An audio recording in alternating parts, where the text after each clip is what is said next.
Bonjour. Donc aujourd'hui, je vais présenter le Scrama. Donc distribué par Varus Teleka, qui l'ont eux-mêmes conçu. C'est en fait un grand couteau de camp dont on va un petit peu voir les spécificités, les détails, etc. Alors c'est une lame en acier carbone. Alors l'acier carbone, je l'ai là, c'est du 80 CRV2. Alors je sais pas ce que ça veut dire, mais bon, c'est vu que c'est finlandais, je fais confiance pour les matériaux, car ils s'y connaissent quand même en lame. Indice Rockwell 59, donc une lame très dure. J'ai fait tester la pointe en fait pour voir si elle pète quand on l'enfonce jusque là environ et qu'on force sur le truc. Ça plie très légèrement, mais voilà, la pointe n'a pas pété. Donc résistance, une très bonne résistance. Comment dire,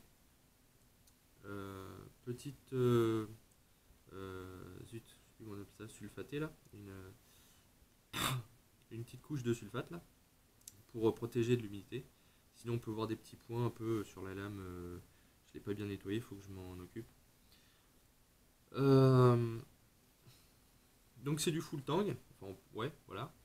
Donc plat de semelle, ça va jusque là. Une grosse, donc là c'est bien parce que c'est un gros trou qui permet de passer vraiment de la grosse corde si besoin. Bon, moi j'ai mis un petit bout de paracorde orange pour que ce soit visible et l'avoir en main.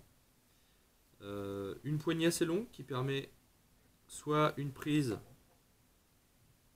près de la lame afin de faire du petit travail, soit une prise plus loin de la lame pour avoir une bonne allonge et pouvoir faire de la grosse coupe, notamment des souches ou des choses comme ça. C'est pratique pour ça par exemple. La poignée longue permet également de prendre à deux mains, donc, ce qui peut être un avantage non négligeable. La forme ne rappellera pas. En fait, on va dire que c'est le descendant du Tater Ukari. Donc, si jamais certains connaissent, le Ukari, c'est le couteau on va dire, c'est le couteau de camp traditionnel finlandais. Donc, et la forme sera pas sans rappeler un petit peu, un peu penser à quelque chose de japonais. Enfin, moi, c'est ce que ça m'inspire. Avec ça, on a un étui. Alors, de base, un étui plastique tout simple. Alors pourquoi le plastique? C'est parce que contre le grand froid, en fait, pour éviter que le métal colle au cuir, bah, ils utilisent du plastique. Pareil pour l'humidité, plusieurs petits trous, si jamais on tombe à la flotte, comme ça, l'humidité ne stagne pas. Donc il faut savoir que quand on l'utilise sur du bois humide, il faut quand même bien nettoyer, justement pour éviter que l'humidité reste et abîme la lame. Donc en tout, on a 43 cm et demi, 43,5 avec l'étui. Seul on est à, ouais, on va dire la même chose, 43,5 en tout, dont 23 cm de lame et puis on va dire 19 cm de poignée utilisable. Avec ça, moi j'ai acheté un petit truc en plus, c'est ils appellent ça un frog. En fait, c'est un étui pour machette.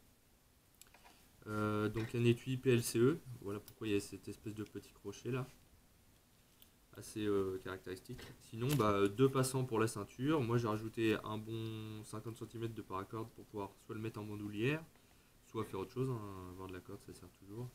Et ici j'aime bien mettre des attaches à lisse un peu partout. Je me suis aussi bricolé. Alors, attends, je vais juste faire ça. Donc prévu pour ça, enfin le Scrum a été conçu pour aller dedans sans problème. Je me suis aussi bricolé avec comment dire, avec du velcro, une petite attache ici pour que ça soit comment dire, pour que ça tienne mieux dans son étui. Pour être sûr que même avec les chocs, comme je me balade parfois, voilà, ça peut bouger.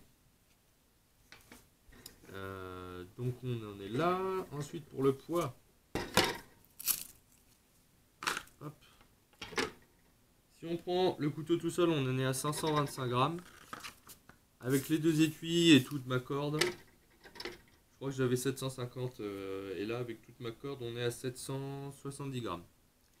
Donc sinon on peut compter 750 grammes avec juste les deux étuis, et enfin l'étui plastique, l'étui PLCE, et puis le Scrama. Donc un couteau de camp très polyvalent. Le gros défaut c'est qu'il n'est pas super facile à transporter. Enfin, disons que c'est pas très discret, puisqu'il il fait quand même 43 cm, donc faut réussir à le caser dans le sac à dos. On se balade pas avec ça à la ceinture en ville. À part ça, c'est un couteau qui est vraiment super maniable.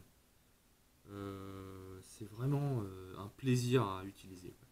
La poignée est très confortable. Le couteau en lui-même, il a une bonne allonge, donc il permet vraiment de bien trancher parce que le tranchant est rasoir. Du coup, comme c'est du carbone, en plus c'est de l'acier carbone, c'est facile à réaffûter.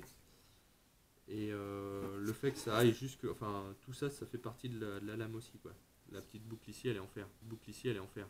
Elle est en métal. Donc, je veux dire, c'est vraiment, foutant jusqu'au bout, vraiment extrêmement solide. Donc voilà pour ça. Qu'est-ce que j'ai à dire de plus? Moi, je l'utilise parfois. Si j'ai qu'un couteau à prendre, si j'ai qu'une lame à prendre, je prendrai celui-là. Après, si j'ai le choix de plusieurs, bah, je vais prendre mon couteau, mon Mora et puis un autre truc, quoi. Mais sinon, si j'ai un seul couteau à prendre, je prendrai celui-là parce que c'est vraiment le truc polyvalent au possible. Pas très cher non plus, puisqu'on peut le trouver à 65 € sur le site de Varus Teleka. Donc, je vais mettre le lien qui est sur la vidéo. Et ils sont en rupture de stock en fait, parce que ça marche trop bien. Moi j'ai acheté tout au début. Maintenant en fait ils font un étui en cuir pour une trentaine d'euros, si jamais ça en intéresse certains, qui est un peu plus old school, un peu plus noble, hein. Le cuir c'est toujours un peu plus sympa. Moi j'évite le cuir pour une raison juste pratique, c'est que voilà, le cuir ça pourrit, donc si c'est à entretenir. Et c'est tout. Après ça c'est vrai que c'est toujours un peu sympa. Sinon vraiment une excellente lame que je ne peux que vous conseiller.